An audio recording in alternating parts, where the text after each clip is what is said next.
Your first step really is to develop and train those managers, make them leaders, give them the soft skills. You know, John, I said it right before the break, I didn't expect you to say that. I really expected more of some kind of bigger architecting, design of culture, and then, because that's often where people start. So I was surprised with that. So now let's say we wave our magic wand, and we've trained up all these managers and given them leadership skills, and they've got it. Right. They've now got the soft skills they need. Right. Now where do we take them? Okay. What's next? So what's next is the number one job of a leader is the employees. And it's really about culture. It's about the values and the behaviors of the employees.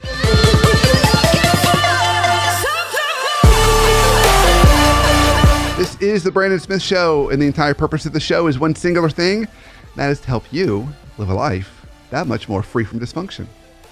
So I'm excited about our topic today. Our topic today is one that we've had on the show before, and I really don't think you can ever get enough of this topic.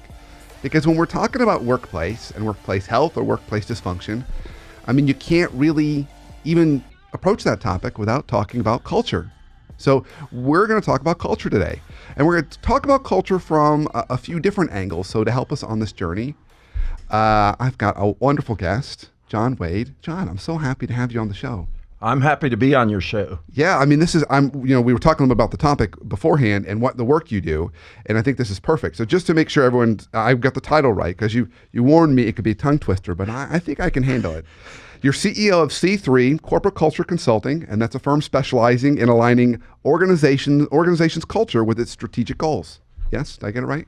You got it perfect. Okay, excellent. Perfect. So we're going to talk about culture, but what I love about our conversation when we had it on the phone, and you and I have gotten a chance to chat a little bit, is, and ever since then, I've been using the same kind of idea when I've been talking about culture. I've been talking about culture with a big C, like the big corporate culture, right? But then also culture with a little c, like the team culture and department culture, because I think they're both important. And sometimes we have control over the big C, but sometimes we don't have control over the big C. Right. But if we're, a manager, director, we run a team or department or division, we can control that little c. Yeah. So I love that there's parts of our topic today that absolutely everyone listening to this can move the needle on. So before we jump into the actual topic of culture and corporate culture, tell us a little bit about you. Kind of what do you do today, but even more importantly, how did you get here? Okay. So I was born in Mexico City, and my dad ran a company down there, and we just happened to be born in Mexico. So, Viva Mexico. Mm-hmm. And then I told Isaac he has to talk to you in Spanish. In Spanish. I won't know. Yeah. I'll know bits and pieces, but he's going to say, "Yo amo America." Yeah, I love the team America, the football team. So I went to high school in Austin, Texas, and then went to college in South Carolina at Furman University, and then my first job out of college was selling chiclets, and chiclets, the gum, right? So I was in sales. I had an interview, and the guy said, "We've got a job. It's in a really bad neighborhood around Washington, D.C." He said, "A lot of people have not taken the job because of that. Are you willing to take the job?" And I said, "Absolutely." I said, "It's my first job. I'm going to take it." I started working as a chiclets rep, and we sold Trident Dentine, Rolaids Halls, and I was in some bad neighborhoods. And the good thing about working in bad neighborhoods is if you dress nicely, they think you're the manager. So every store I'd go in, they treat me really nicely because they thought I was a store manager, and I was coming to or the district manager, and I was coming to check the stores. So everybody treated me very nicely. And my boss, I started to worry because I thought he didn't like me, and I thought he didn't like my performance. I thought he was going to fire me, as a matter of fact. And a friend of mine said to me, he goes, "John, are you getting your check every couple Saturdays?" And I said, "Yes." He says, "Then don't worry about it. When it doesn't show up, then you worry." So why were you worried? What was leading you to worry? Because my boss wouldn't spend a lot of time with me, and he'd go spend a lot of time with other reps. And I once asked my boss, Jeff, I said, "Hey, Jeff, why do you spend so much time with others and you don't come see me?" He says, "John, I love you. You do a good job, so I can leave you alone." On top of that, I get robbed or my car gets damaged every time I come to your territory, and we meet at Bob's Big Boy. I just don't like coming to your territory. He says, you ought to meet me in a nicer part of town, and then I might like you more. And so anyway, and I got robbed so many times. And as a matter of fact, he told me, he said, every time your car gets hit by somebody, just don't go get it fixed right away. Wait for 3 or 4 or 5 hits, and then go get it fixed, so that we can save a little money on that. Nice. So yeah. And that's what you did. And that's what I did. Yeah. Yeah. I would save it for 3 or 4 or 5 times.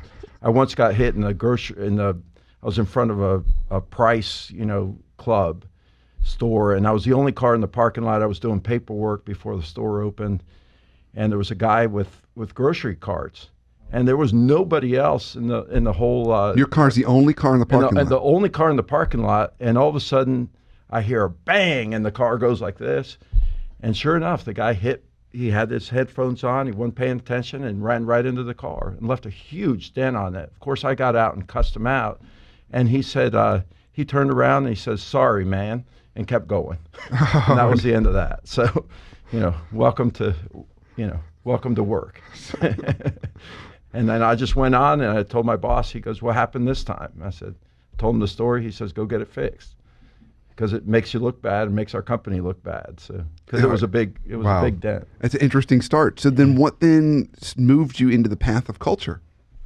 So I worked for some really bad bosses, and I said, nobody should have to tolerate this. Yeah. And I said, some of them might be just bad because they're bad people. Probably a lot of them are bad because they just haven't had a lot of training around it. So I was fascinated by reading books about management and about leadership and about coaching. And then, eventually, through all my work life, I worked at big companies. I even was the director of marketing at a winery, which was really fun. And I was in charge of cigars, and that was a lot of fun. If you want to make a friend with a guy, all you have to do is give him a cigar, and he'll be your friend for life, I found out. And then if you give him wine, even better. So it was a fun job, and I really got to see things, from another perspective. So it was, but anyway, as I went through all the jobs, I said, man, there's got to be a better way to do this. There's got to be more training for managers, for leaders, because the difference between the good ones and the bad ones was sometimes training and sometimes just human nature. Some of them were better than others. Yeah. Totally. So at 40, I stumbled into a job doing facilitation and sales and management training for a European company, and loved it, and then started my own company about 8 years ago. Fantastic. Yeah. Beautiful. Yeah. And so now today, you really it's not just domestically, you're kind of all over the globe. So working with companies on culture. Right. So we've got partners all over the globe, and we, if I get an assignment in the States, they call me, they get an assignment, they call me, and I get an assignment, I call them. So we can cover the whole globe. Nice. Which is nice. And we're all consistently trained, so we all know how to do the work. So it's really cool. Yeah. Very cool. All right, so why don't we start down this path a little bit around culture, and let's talk a little bit about kind of, when you think about culture and you're trying to help people understand it and then really work on their own culture, where do you start? Well, let me ask you, because I understand you like baseball. I do like okay. Someone's been listening to the show. So what do you think of the Houston Astros? Oh, the Astros are, well, last I checked, they were tied for the best record in baseball with the Yankees. Right. So, yeah, I would put them as the odds-on favorite to win the World Series. Wow. And were they the odds-on favorite 6 or 7 years ago? No, they were cellar dwellers. They were horrible. They were horrible. 6 or 7 years ago in particular, they blew up their whole team and just kind of started rebuilding by getting good losing, which got good draft picks, which built up their minor league system. Right. And they were in rebuild mode. Right. So what do you think changed at the Astros to go from zero to hero? What was the big change at the Astros? Well, I think they had to make a conscious decision of what is it going to take to be successful? What are we going to need to do?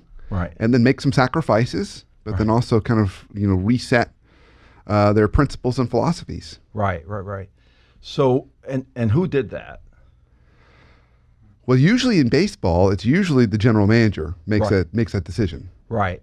So I went to the American school in Mexico City, and one of my classmates was named Jeff Luhnow. And Jeff Luhnow is the general manager of the Houston Astros. So Super cool. Talk about culture shift. Yeah. From zero to now World Series champs, and Billy Beane even said, I know Jeff Luhnow is going to take these guys to the World Series within 5 years. I think he took them in 4 years. Yeah. And not only to the World Series, but to championship, to be the world champions. And I actually asked him to endorse my book, and he said, John, I can't. We just won the World Series. And that was really cool. So Jeff is an example of how a manager, a leader, a coach can come into an organization and really make drastic changes to make it better and less dysfunctional. Yeah, but I think and we can probably get into this, but I think the important part of that story, and I see it a lot when there's culture change, is it's not all kind of rainbows and roses. It's not. There's some pain along the way. You have to, people have to be invited to leave. You lose some people. Sometimes you lose people you don't want to lose. Yeah. And so there's some real rocky spots. Yeah. And, so to get to be a World Series champ, they had to be willing to absorb, I think, 2 or 3 or 4 years of just the worst record in baseball, just losing horribly. Yes. While they're rebuilding. And, Yes. and that can be hard for people to say, all right, I'm going to go through a losing streak in order to become a champion. Right. Well, I was at a class reunion about 5 years ago, and he had to leave all of a sudden, the class reunion, and I saw in the news the next day where he had to let a player go. So yes, you go through a lot of pain and suffering as you're building a great culture. Yeah. So, okay, great analogy.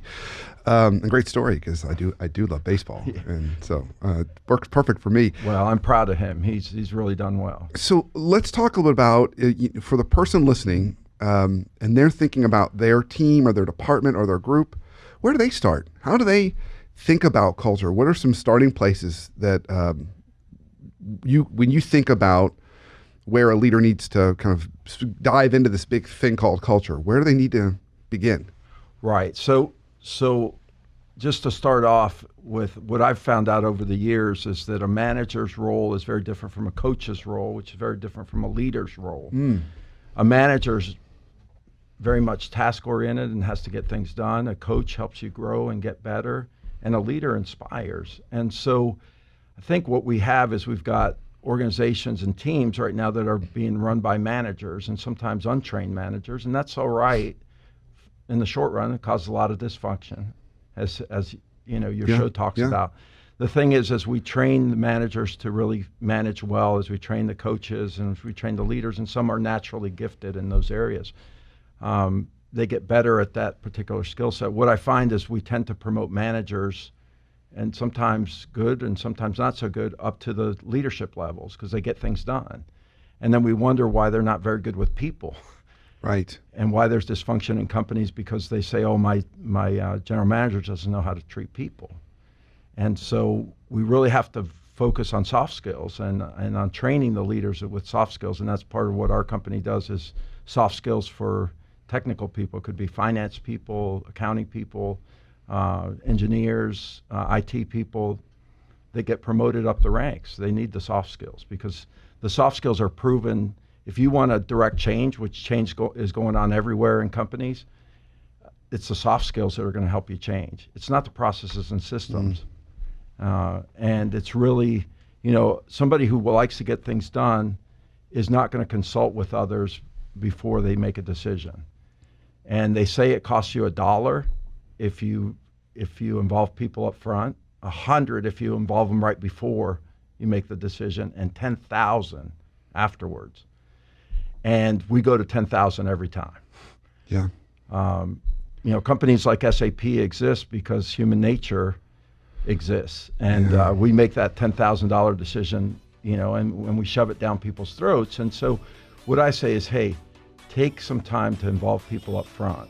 And that's really the job of a leader. And the leader, as I've gone to know through the years is really about employees. Yeah, so that's interesting. So we're getting close to break here, and so I want to move into break. But what was interesting that I didn't expect you to say was the starting place is equipping leaders with soft skills, knowing how to manage people, deal with people, motivate people, inspire people first. Right. I was expecting you to start with kind of the architecture of culture. You started with the person. So let's roll into break. When we come back, let's build on this, because I'm really curious where we go from here. Okay. So after we've built gotten the soft skills in place, kind of what's next. All right, so stay tuned. We'll be right back.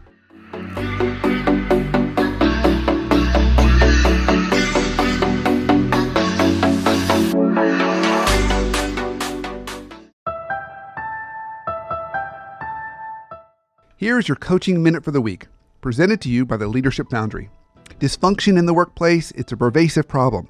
Here's a simple tip to eliminate dysfunction, both in your team, but even in the environments around you. Clarify your team members' roles, goals, and responsibilities. So just spend some time thinking about, does all of my team know? Does each of them know what their role is, what the goals are of the team, and their responsibilities? If the answer is yes, you right there eliminate 50% of all the dysfunction that could come up in your team. If the answer is no, think about how you could do that better. When we don't do that, one of two things happens. Either people overlap work and they step on each other's toes, or you have one person carrying much bigger load while a couple other people are hanging out not doing near as much work. It's one of the big problems in the nonprofit world is a lack of clarity around roles, goals, and responsibilities. So focus on those three things, and I promise you, not only will you eliminate dysfunction, it's going to make your workplace that much more enjoyable.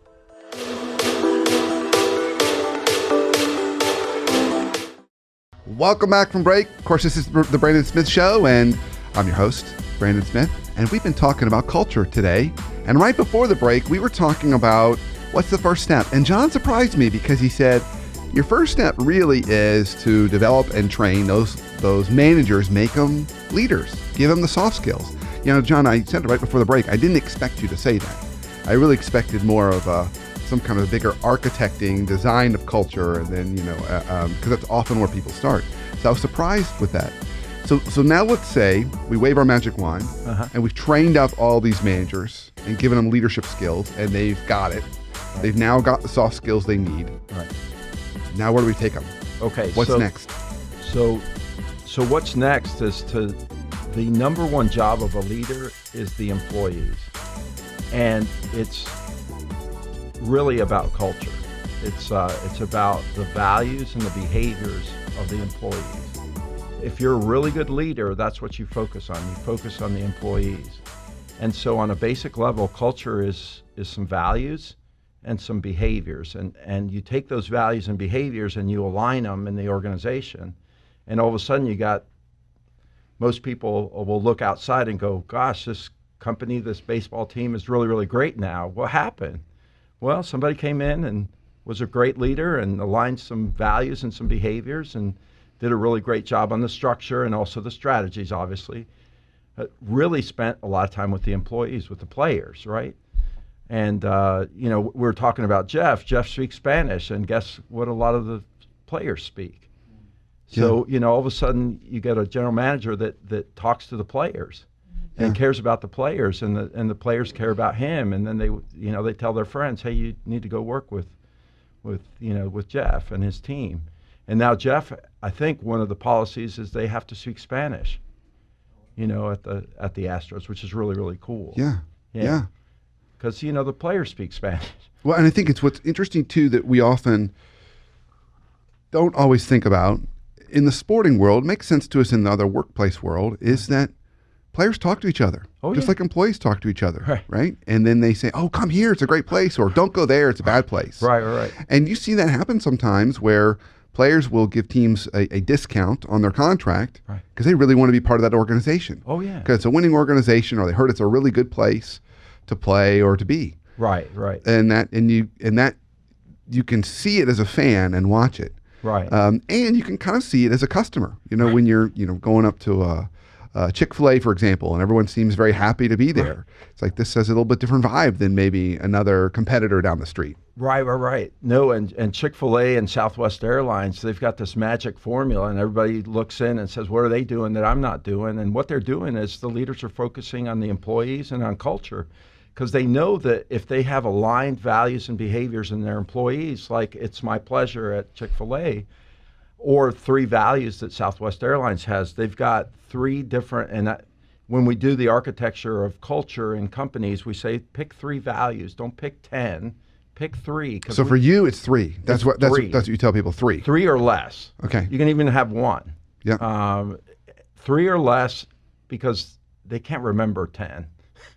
And you can't focus on 10. Yeah. The general rule is if you have 1 to 3 goals, you get 1 to 3 goals done. 4 to 7, you'll get 1 done. And more than 8, you'll get 0.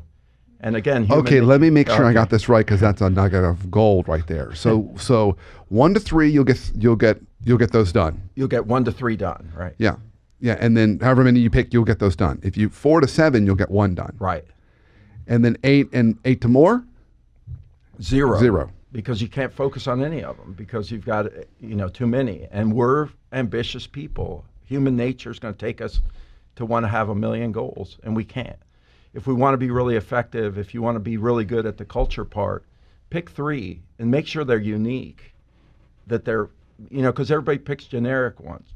Respect and trust and admiration, whatever it is that you pick, those are too generic. Do you have a favorite one recently that you can think of? Southwest Airlines has one, and they have 3 values that are very unique. One of them is warrior spirit, and that's their management value.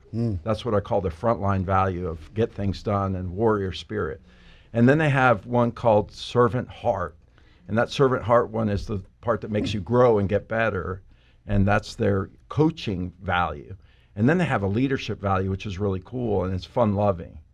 And it's spelled L-U-V-I-N-G, and that's how Southwest spells love, L-U-V. Yeah, that's their ticker symbol too on the stock exchange. Exactly. It's L-U-V. And guess how much, if you had invested, in the 60s, early 70s, $10,000 in Southwest Airlines, guess what you would have 30 years later? $1 million. $12 million. $12 million. Yeah, that's a lot. $1 That's a lot of money. It's funny you're talking about Southwest. I was doing an executive ed session. This was a couple of years ago. We were talking about culture. And one of the participants in the session told me this really funny story. He said, all right, we were talking about different companies. He said, I fly Southwest all the time. I was on a Southwest flight last week, and I get on the plane. It's the last flight leaving the city. And the flight attendant comes on the intercom, and they said this. They said, this is our last flight of the day. We've had a really long day. We're really tired. We're supposed to hand out peanuts, but we're really too tired to do that. So what we're going to do is we're going to dump all the peanuts here in the aisle in the front of the plane. And we're going to and there's going to be a big pile. And when the plane takes off and we go up, they're going to roll, all the peanuts are going to roll down the aisle. Just reach down and grab one as it rolls by. And that's exactly what they did. Wow. How cool. But you couldn't get away with that on maybe another airline. But Southwest, and he said everyone was just laughing and reaching below their seat, grabbing peanut bags as they were rolling by. Well, that's their fun-loving value. That's the leadership value, because at the end of the day, we're human beings, and we love to laugh, and we love to play, and we love to have fun. And so if the employees can have fun, the customers can have fun. And guess what? The customers come back because they had a good experience, they had a fun experience. And so it's interesting. As you're talking today, it strikes me, you've said a couple things. You said you need to focus on your employees, and you need to focus on culture. But I'm hearing it more like you need to focus on your employees, and it's almost like I can't articulate it right, but it's almost those are not two separate things. You're almost saying you've got to pour into your employees, and that's got to tie into that culture you're trying to do. So It's less about telling them what they need to do, and more about kind of how can we care for them and how can they deliver that to the customer. Right. Because if you care for your employees will care for the customer, and the customer will keep coming back. So your money stream. And what most companies do is they focus on money first and then the customer. We're customer focused. And then, a long third place is the employee. problem is if the employee interacts with the customer, especially the line employees, if you don't pay attention to them as a leader, then you're missing a huge revenue stream. That's where that's where companies like ChickfilA understand that, because Chick-fil-A earns about $5 million per store. Kentucky Fried Chicken earns $1 million. What's the difference? Well, they both sell chicken. They both deliver the chicken hot and ready to go, and it's good chicken. The difference is the people. It's the employees, and the employees at Chick-fil-A are, trained in values and behaviors, and they spend a lot of money and time on that. So does and their Southwest. retention is twice the industry average, right, for a quick service, right. And they also when you're have in the a best customer satisfaction. And like even I think about like the Chick-fil-A near my house. You go there, and it's a hot employee market or employment market right now. I mean, you could find a job pretty easily. And it's a lot of the same folks who've working there who've been working there for the last year or two. Oh yeah. And they're young folks. Right. So it's like they could find jobs somewhere else. Right. But they're just making that conscious choice to stay there. Well, they train them and they care about them. And that's one of the values that I was going to talk about is caring as a value. It's a caring heart, let's call it. Yeah. To stay with the Southwest, idea of two words for the values. A caring heart, and I say, get three values. A caring heart is a good value, because at the end of the day, if you care about yourself, then you can, if I'm an employee at Chick-fil-A and I care about myself, then I'm going to dress well. I'm going to smile with teeth, right? And I'm going to treat you well because I care about myself. Yeah. Then I care about others. I care about my fellow workers. So I'm going to be there to help you get a tray, or I'm going to be there to help you, put the peanuts on the floor and so they roll down the aisle. I'm going to help out my fellow employees. And then after I've, cared about myself, cared about my fellow workers, then I'm going to care about the customer too. Yeah. And if we can create more organizations where we can align the values and the behaviors of the employees, it's a better place to work for the people. It's also great for profits. So it's good for the two P's, for people first, and then profits. Yeah. And it's funny, again, as you were talking, since we've just been using the example of Southwest Airlines and Chick-fil-A, it's not uncommon, particularly social media today, that lots of small little moment interactions with companies go viral. Right? I saw one last week. I think it was last week, maybe a few weeks ago, Southwest Airlines, and it was playing off this idea of having fun. And as customers were filing onto a plane, one of the flight attendants was in one of the luggage racks. Yes. And that's really... And you saw a picture of her. She's like waving, and they're walking by. She's in the luggage rack. Right. And that's part of that fun. And then you also hear a lot of stories about Chick-fil-A when there's hurricanes or there's other natural disasters. They're helping out. There was the hurricane. I think this was in Houston a couple of years ago, and one of the regulars at Chick-fil-A calls local Chick-fil-A and said, his house was flooded. Right. He said, I'd like to order, a